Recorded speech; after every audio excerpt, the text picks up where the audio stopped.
Hello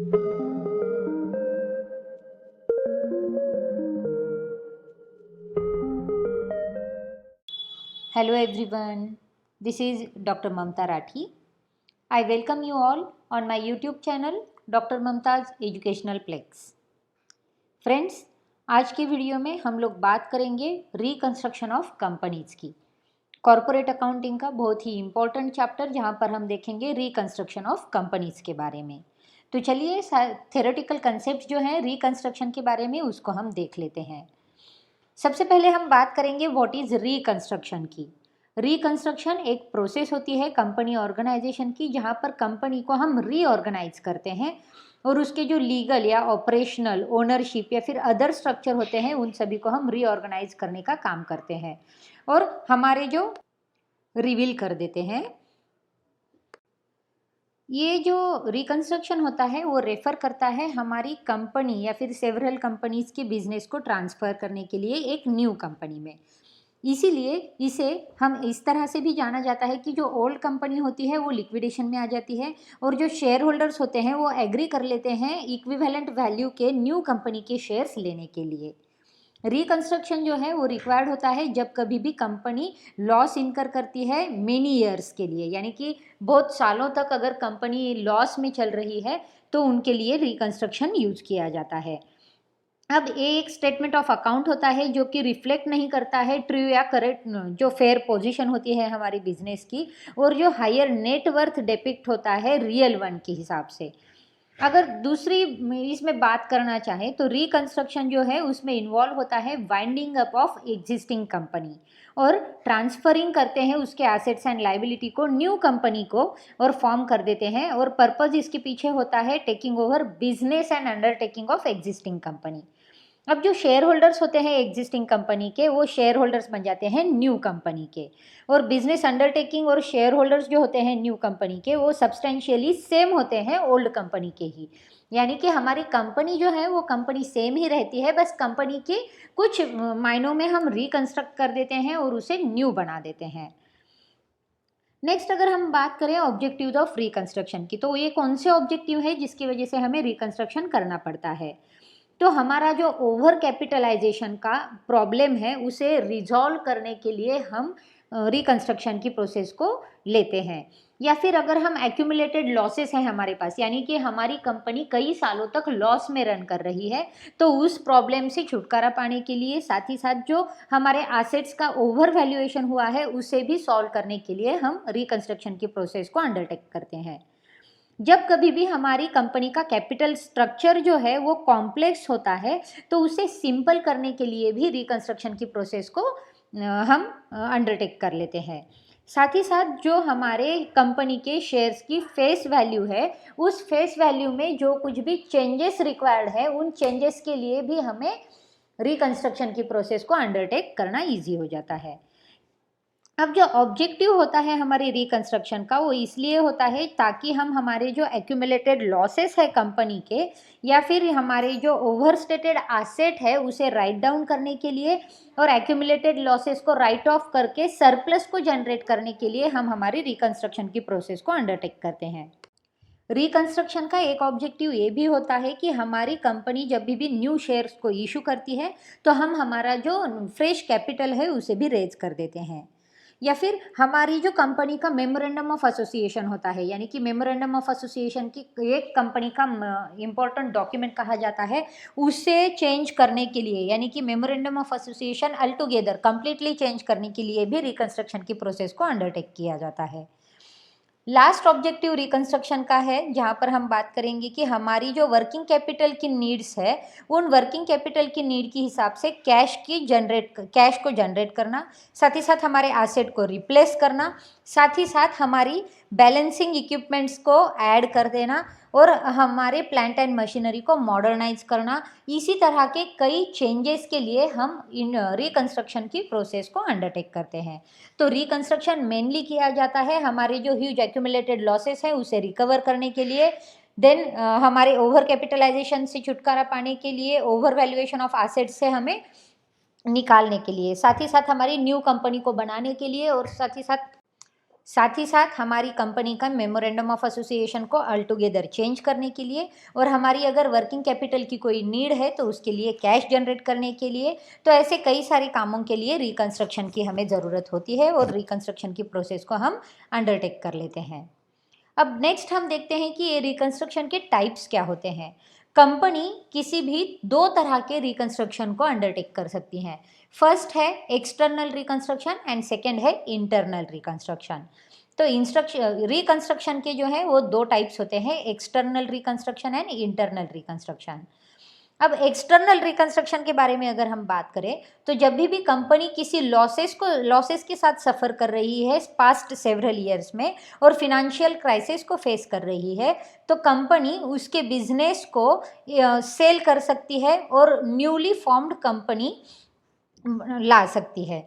actually ये जो new company form होती है वो टेक ओवर कर देती है assets and liabilities of old company.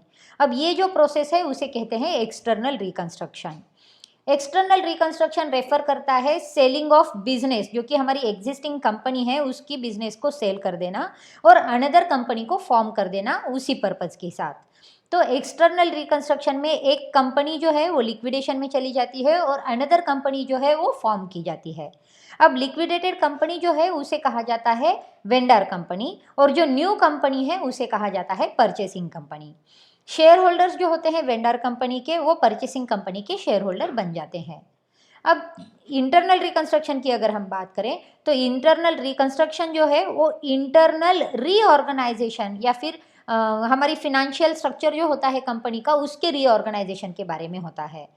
ये जो है उसे टर्म किया जाता है रीऑर्गेनाइजेशन, जो परमिट करता है हमारी एग्जिस्टिंग कंपनी को कंटिन्यूएशन में रहने के लिए।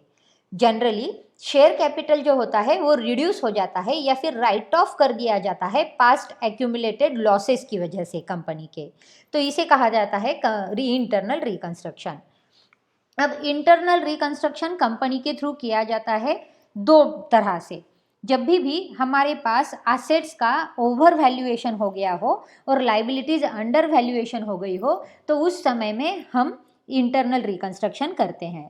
साथ ही साथ जब भी हमारे जो फिनेंशियल क्राइसिस है ड्यू टू हमारी आवर कंटिन्यू लॉसेस, उसकी वजह से आने वाली जो कुछ भी फिनेंशियल क्राइसिस है उनमें अगर हमें डिफ़िकल्टी हो रही है उन फिनेंशियल क्राइसिस को मीट करने के लिए, तो इस टाइम पर भी हम हमारी इंटरनल रिकंस्ट्रक्शन को यूज करते हैं।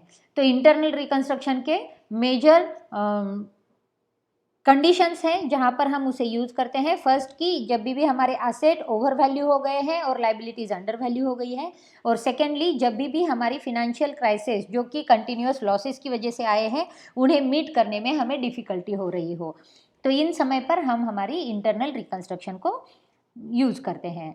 तो जानते हैं हम हमारी कंडीशंस या फिर जो कुछ भी प्रोविजंस है इंटरनल रिकंस्ट्रक्शन के लिए वो क्या होती है। तो सबसे पहले हम देखेंगे authorisation by articles of association. अब कंपनी के पास एक अथोराइज्ड आर्टिकल्स ऑफ एसोसिएशन होता है जो रिसॉर्ट करता है कैपिटल रिडक्शन को। आर्टिकल्स ऑफ एसोसिएशन में कंटेन होता है सारे डिटेल्स जो कि हमारी इंटरनल अफेयर्स ऑफ कंपनी के जो हैं उसके डिटेल्स उसमें होते हैं, और वो मेंशन करते हैं क्लॉजेस में जो जहाँ पर रिडक्शन ऑफ कैपिटल की भी बात आती है। सेकेंड जो कंडीशन या फिर प्रोविजन है वो है पासिंग ऑफ स्पेशल रेजोल्यूशन। अब इंटरनल रिकंस्ट्रक्शन करने के लिए हमें एक स्पेशल रेजोल्यूशन को पास करना होता है before resorting to capital reduction. अब ये जो स्पेशल रेजोल्यूशन है वो पास किया जाता है सिर्फ मेजॉरिटी ऑफ स्टेक होल्डर्स उसमें अगर साथ देते हैं तभी। अब ये स्पेशल रेजोल्यूशन जो है वो साइन किया गया होना चाहिए ट्रिब्यूनल और डिपॉजिट किया जाना चाहिए रजिस्ट्रार को, जो कि अपॉइंट किया गया होता है under companies act 2013। Next process जो है, नेक्स्ट प्रोविजन वहाँ पर आती है परमिशन ऑफ ट्रिब्यूनल्स की। अब कंपनी जो है उसके पास एक ड्यू परमिशन कोर्ट की या फिर ट्रिब्यूनल की होनी चाहिए before starting the process of capital reduction. अब ये जो ट्रिब्यूनल है ग्रांट कर देते हैं परमिशन ओनली अगर वो फील करते हैं कि सेटिस्फाइड पॉइंट जो होता है हमारी कंपनी का वो एक फेयर पॉइंट ऑफ व्यू है और वहाँ पर एक पॉजिटिव कंसेंट है हर स्टेक होल्डर का, तो उसी समय पे वो परमिशन देते हैं या फिर अप्रूवल देते हैं। नेक्स्ट प्रोसेस जो आती है वो है पेमेंट ऑफ बोरोइंग की।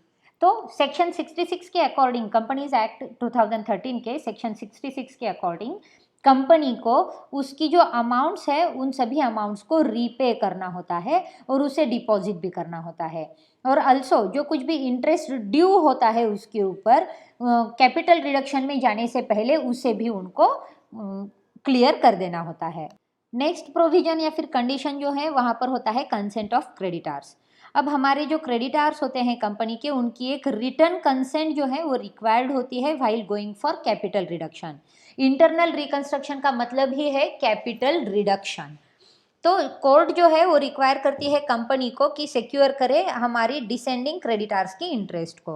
और साथ ही साथ कंपनी जो है वो एक परमिशन लेती है कोर्ट की, आफ्टर कोर्ट जब थिंक करता है कि ये जो रिडक्शन ऑफ कैपिटल है उसके लिए ये सारा फिट है और वहाँ पर कोई भी हार्म नहीं है क्रेडिटार के इंटरेस्ट पर। तो at that time consent of creditor जो होता है वो बहुत ही इंपॉर्टेंट हो जाता है हमारी इंटरनल रिकंस्ट्रक्शन के लिए। लास्ट जो कंडीशन या फिर प्रोविजन हम देखते हैं वहाँ पर होता है पब्लिक नोटिस। तो कंपनी को एक public notice as per the direction of tribunals एक भेजनी होती है जहाँ पर वो रिस्टोरिंग टू कैपिटल रिडक्शन को दिखाता है। और कंपनी जो है वो एक वैलिड रीजंस, उसके लिए जो वैलिड रीजंस होते हैं उसको स्टेट कर देती है। तो ये सारे कंडीशंस या प्रोविजंस हम देखते हैं हमारी इंटरनल रिकंस्ट्रक्शन में। Methods of internal reconstruction. अब इंटरनल रिकंस्ट्रक्शन करने के लिए कई सारी मेथड्स होती है। सबसे पहले हम देखेंगे वन बाय वन। सबसे फर्स्ट मेथड जो है वो है अल्ट्रेशन ऑफ शेयर कैपिटल। अब कंपनीज एक्ट 2013 के सेक्शन 61 टू 64 में हम डील करते हैं अल्ट्रेशन ऑफ शेयर कैपिटल के बारे में। यहाँ पर हम एक form of fresh issue of new shares करते हैं, जो कि एक कन्वर्जन होता है फुल्ली फेड शेयर्स का स्टॉक के साथ, और कैंसलेशन होता है हमारी अनइश्यूड कैपिटल का। कंसोलिडेशन होता है हमारी एग्जिस्टिंग शेयर्स एंड सब डिवीजन ऑफ एग्जिस्टिंग शेयर्स का। तो अल्ट्रेशन ऑफ शेयर कैपिटल जो होता है वहाँ पर मेमोरेंडम ऑफ एसोसिएशन जो है वो कंटेन करती है कैपिटल क्लॉज ऑफ कंपनी का। तो ये जो कंपनी होती है जो लिमिटेड बाय शेयर्स होती है वो अल्टर कर सकती है अपनी कैपिटल क्लॉज को, अगर परमिट करें हमारे articles of association of company, और अगर एक रिजोल्यूशन हम इस इफेक्ट में पास कर दे कंपनी के जनरल मीटिंग में। तो कंपनी अल्टर कर सकती है शेयर कैपिटल फॉलोइंग वेज में। सबसे पहले कंपनी इंक्रीज कर सकती है उसके कैपिटल को बाय इशूइंग न्यू शेयर्स, या फिर कंसोलिडेट कर सकती हैं होल और any part of share capital को into shares of larger amount में, या फिर हमारे जो शेयर्स हैं उनको स्टॉक में कन्वर्ट कर सकती है, या फिर हमारा जो स्टॉक है उसे शेयर्स में भी कन्वर्ट कर सकती है। यहाँ पर सब डिवीजन भी होता है हमारी होल और any part of share capital का, जहाँ पर शेयर्स जो होते हैं वो स्मॉलर अमाउंट में होते हैं।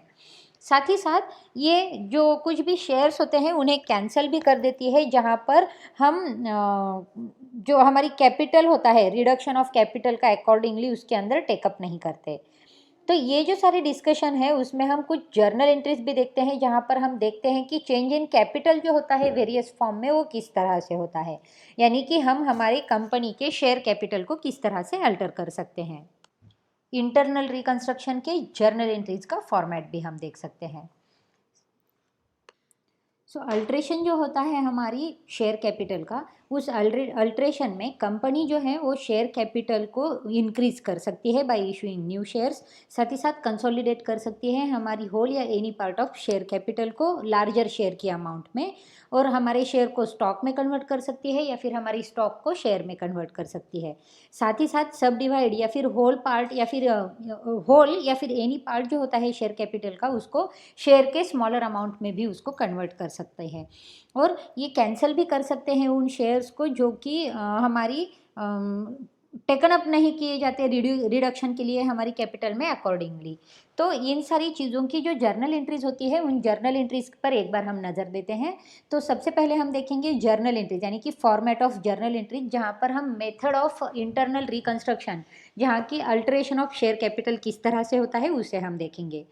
तो सबसे फर्स्ट एंट्री होगी हमारी for increase in share capital की। जब भी इंटरनल रिकंस्ट्रक्शन में शेयर कैपिटल को इंक्रीज करना हो तो हमारी एंट्री होगी bank account debit to equity share capital account being the amount received on shares of dash rupees each. अब नेक्स्ट एंट्री जो होगी वो होगी फॉर कंसोलिडेशन ऑफ शेयर्स की। एंट्री होगी हमारी equity share capital account debit, यहाँ पर हम हमारे ओल्ड इक्विटी शेयर को लिखेंगे, to equity share capital account, new equity share capital account, being conversion of shares of dash rupees each into dash shares of dash each dash rupees each। Third entry जो है वो होगी सब division of shares की। Entry होगी हमारी equity share capital account debit, यहाँ पर हम ओल्ड इक्विटी शेयर की अमाउंट लिखेंगे, to equity share capital account, यहाँ पर हम न्यू इक्विटी शेयर की अमाउंट लिखेंगे। being conversion of shares of dash rupees each into shares of dash rupees each। Next entry जो होगी वो होगी conversion of shares into stock और वाइस वर्सा, यानी कि हमारी शेयर्स को स्टॉक में कन्वर्ट करना या फिर हमारी स्टॉक को शेयर्स में कन्वर्ट करना। तो एंट्री होगी हमारी equity share capital account debit to equity stock account, being conversion of fully paid equity shares of dash rupees each into equity stock. और जब भी हमारा स्टॉक हम इक्विटी शेयर में कन्वर्ट करेंगे तो एंट्री होगी हमारी equity stock account debit to equity share capital account, being conversion of equity stock into equity shares of dash rupees each। Lastly जब भी हमें हमारी अनइश्यूड कैपिटल का कैंसिलेशन करना होगा तो उसके लिए हम किसी भी तरह की कोई भी एंट्री पास नहीं करते हैं इंटरनल रिकंस्ट्रक्शन में, यानी कि no entry is passed for cancellation of capital. तो ये सारी जो है वो है जर्नल एंट्री जहाँ पर हम हमारी शेयर कैपिटल को अल्टर कर सकते हैं। तो ये हो गया हमारा फर्स्ट मेथड ऑफ रिकंस्ट्रक्शन। अब हम देखते हैं सेकेंड पार्ट, यानी कि मेथड ऑफ इंटरनल रिकंस्ट्रक्शन का सेकेंड टाइप, जहां पर हम देखेंगे variation of share holders right. Companies act 2013 के सेक्शन 48 में स्टेट किया गया है कि जहां पर हमारी कंपनी का share capital different classes of shares में डिवाइड किया गया हो और जो राइट्स है वो अटैच्ड किए गए हो शेयर्स के साथ, एनी क्लास के साथ, तो वो वैलिड होता है कंसेंट पर, जहां पर कि हमारे जो कुछ भी होल्डर होते हैं उनकी एक रिटर्न कंसेंट लेना ज़रूरी हो जाता है और 3/4 जो होल्डर है उनकी रिटर्न कंसेंट यहाँ पर ज़रूरी होती है। जो कुछ भी इशूड शेयर्स होते हैं हमारी क्लास के या फिर जिसका bye means of special resolution past हम करते हैं इसके लिए, और एक सेपरेट मीटिंग जो होती है हमारी होल्डर्स की, उनकी स्पेशल मीटिंग लेकर, सेपरेट मीटिंग लेकर ये स्पेशल रिजोल्यूशन को हम पास कर देते हैं और जो होल्डर्स होते हैं हमारी इशूड शेयर्स के उस क्लास के, उन सभी का कंसेंट इसके लिए हम ले लेते हैं। तो ये जो मेथड है variation of share holders right, इसमें हम फिर से किस तरह से रिकंस्ट्रक्शन कर सकते हैं उसकी जर्नल एंट्रीज हमारे सामने है। सो फर्स्ट जर्नल एंट्री होगी हमारी for changing rate of dividend of preference shares. Preference shares का जो रेट ऑफ डिविडेंड है उसे चेंज कर देना।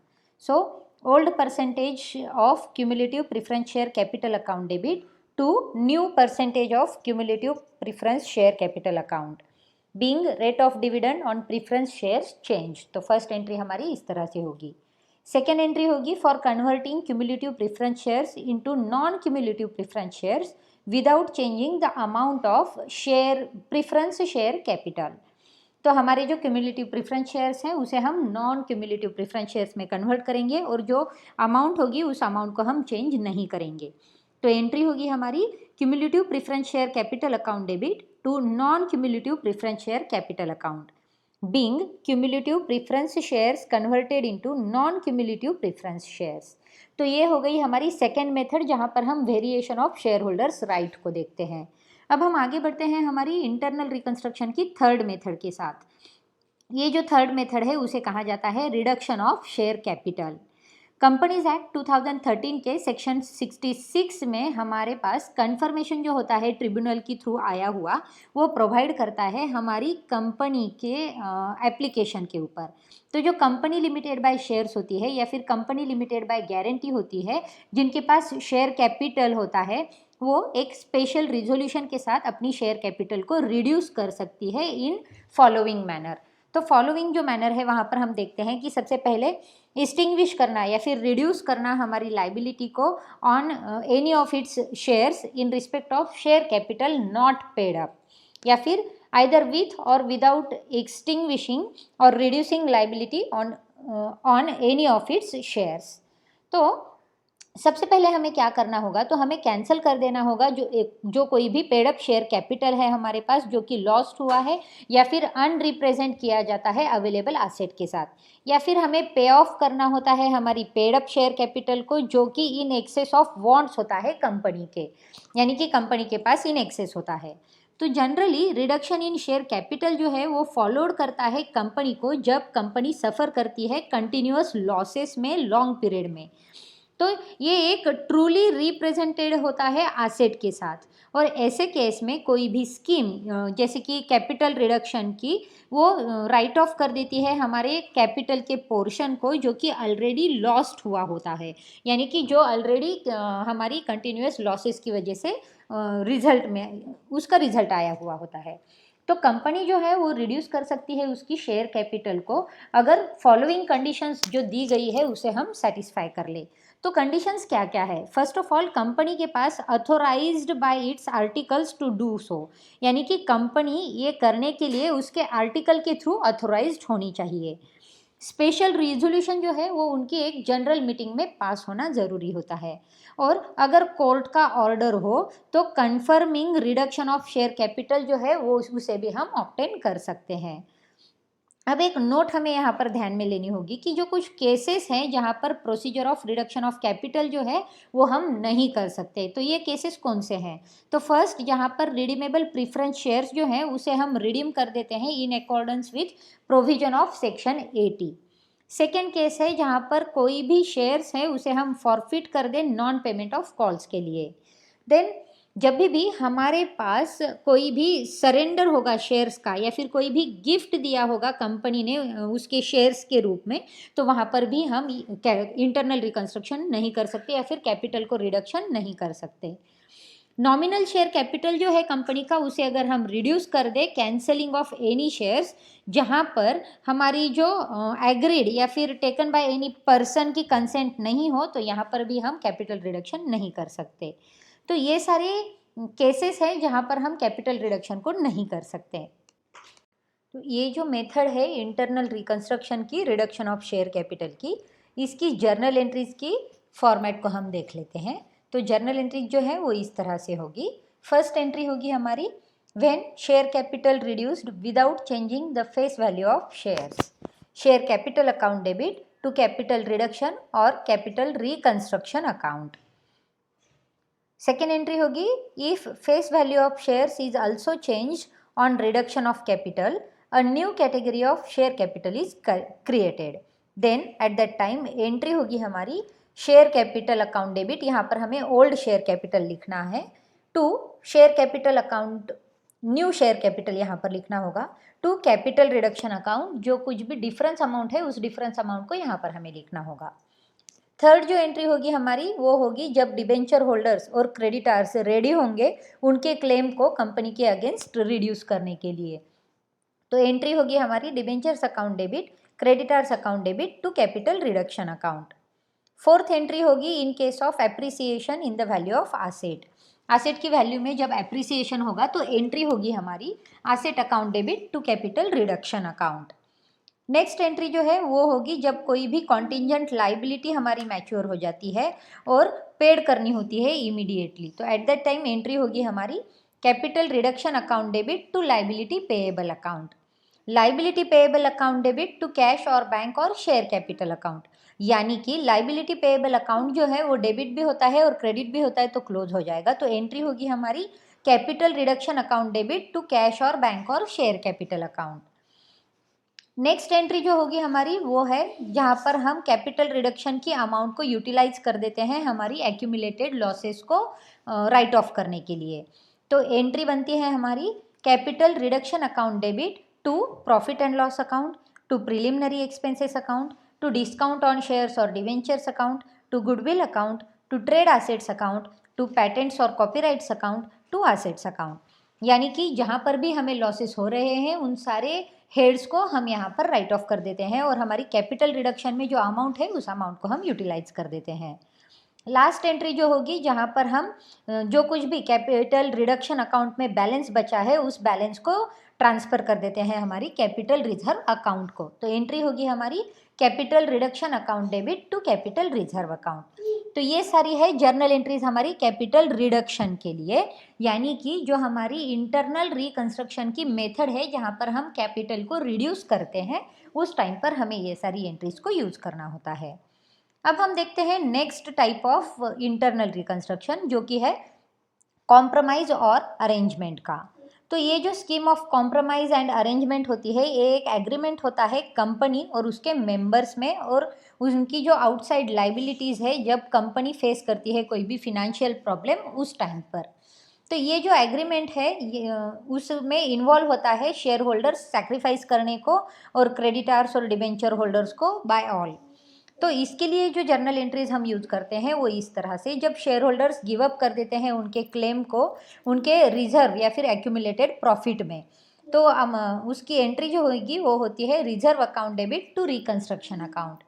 सेकेंड एंट्री जो होने वाली है जहाँ पर हम आउटसाइड लाइबिलिटीज जो है वो सेटल की जाती है लेसर अमाउंट में, तो एंट्री होती है हमारी outside liabilities account debit to reconstruction account.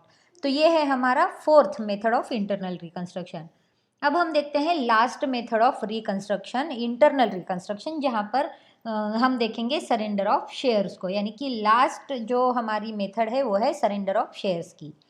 In this method shares को डिवाइड किया जाता है स्मॉलर डिनोमिनेशन के शेयर्स में, और फिर शेयर होल्डर्स को उन सारे शेयर्स को सरेंडर करने के लिए कंपनी अरेंज कर लेती है। ये जो शेयर्स है वो अलॉट किए जाते हैं डिबेंचर होल्डर्स एंड क्रेडिटर्स को, सो दैट उनकी जो लाइबिलिटी है वो भी रिड्यूस कर सके, और जो अनयूटिलाइज्ड सरेंडर्ड शेयर्स होते हैं उसको कैंसिल किया जाता है रिकंस्ट्रक्शन अकाउंट को ट्रांसफ़र कर देने के बाद। सो ये होती है हमारी सरेंडर ऑफ शेयर्स की मेथड। तो यहाँ पर हमने देख लिया 5 टाइप्स ऑफ इंटरनल रिकंस्ट्रक्शन, यानी कि 5 मेथड से हम इंटरनल रिकंस्ट्रक्शन कर सकते हैं। सबसे पहले हमने देखा alteration of share capital, then हमने देखा variation of share holders right देखा। थर्ड मेथड जो है हमारी, वहाँ पर हमने देखा रिडक्शन ऑफ शेयर कैपिटल। तो रिडक्शन ऑफ शेयर कैपिटल में हम इंटरनल रिकंस्ट्रक्शन कर लेते हैं। फोर्थ टाइप में हम कॉम्प्रोमाइज़ या अरेंजमेंट में इंटरनल रिकंस्ट्रक्शन करते हैं, एंड फिफ्थ टाइप जो है वहाँ पर हम सरेंडर ऑफ शेयर्स में इंटरनल रिकंस्ट्रक्शन कर सकते हैं।